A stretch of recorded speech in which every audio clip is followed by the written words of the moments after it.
একদিন রাজকন্যা তার রাজ্য ঘুরছিল, আর ঘুরতে ঘুরতে সে একটি পাহাড়ের চূড়ায় চলে যায়। আর পাহাড়ের চূড়ায় যেতে সেখান থেকে এক নেকড়ে দানব বেরিয়ে আসে। আর সেই নেকড়ে দানবকে দেখে রাজকন্যা তো খুব ভয় পেয়ে যায়, কারণ সেই নেকড়ের চেহারা ছিল অনেক ভয়ঙ্কর, আর তাকে দেখলে যে কেউ ভয় পেয়ে যাবে। এরপর নেকড়ে দানব রাজকন্যাকে দেখে বলে, এই রাজকন্যা, তুমি এই পাহাড়ের চূড়ায় কি করো? এরপর রাজকন্যা বলতে থাকে, আমি আমার রাজ্য ঘুরতে ঘুরতে এখানে চলে এসেছি। এরপর সেই নেকড়ে বলতে থাকে, এখন তো আমি তোমাকে খেয়ে ফেলবো। এরপর রাজকন্যা বলতে থাকে, আমাকে ছেড়ে দাও। এরপর সেই নেকড়ে বলতে থাকে, তুমি যদি আমার 3টি ধাঁধার সঠিক উত্তর দিতে পারো তাহলে আমি তোমাকে ছেড়ে দেব, আর তা না হলে আমি এখানে তোমাকে খেয়ে ফেলবো। নেকড়ে দানবের কথা শুনে রাজকন্যা রাজি হয়ে যায়। এরপর নেকড়ে দানব তার প্রথম ধাঁধা বলতে থাকে, কোন গাছে ফুল হয় না কিন্তু তার গন্ধ অনেক? তো ছোট্ট বন্ধুরা, তোমাদের যদি এই ধাঁধার সঠিক উত্তর জানা থাকে তাহলে কমেন্টে গিয়ে এই ধাঁধার সঠিক উত্তর লিখে আসতে পারো। তো তোমাদের সময় শুরু হলো এখন থেকে।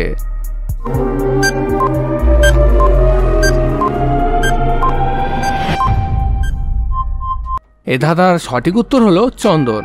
রাজকন্যা নেকড়ের প্রথম ধাঁধার সঠিক উত্তর দিয়ে দিল।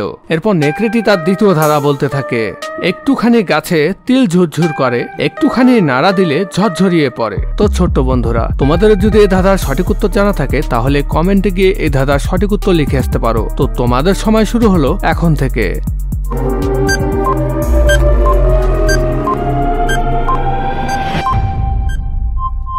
এ ধাঁধার সঠিক উত্তর হলো শিশির।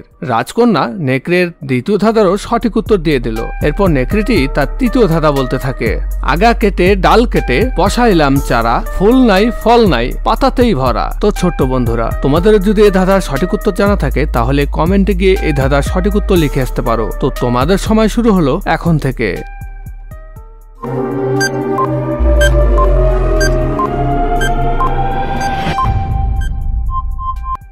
এই ধাঁধার সঠিক উত্তর হলো পান। রাজকন্যা নেকড়ের 3টি ধাঁধার সঠিক উত্তর দিয়ে দিল।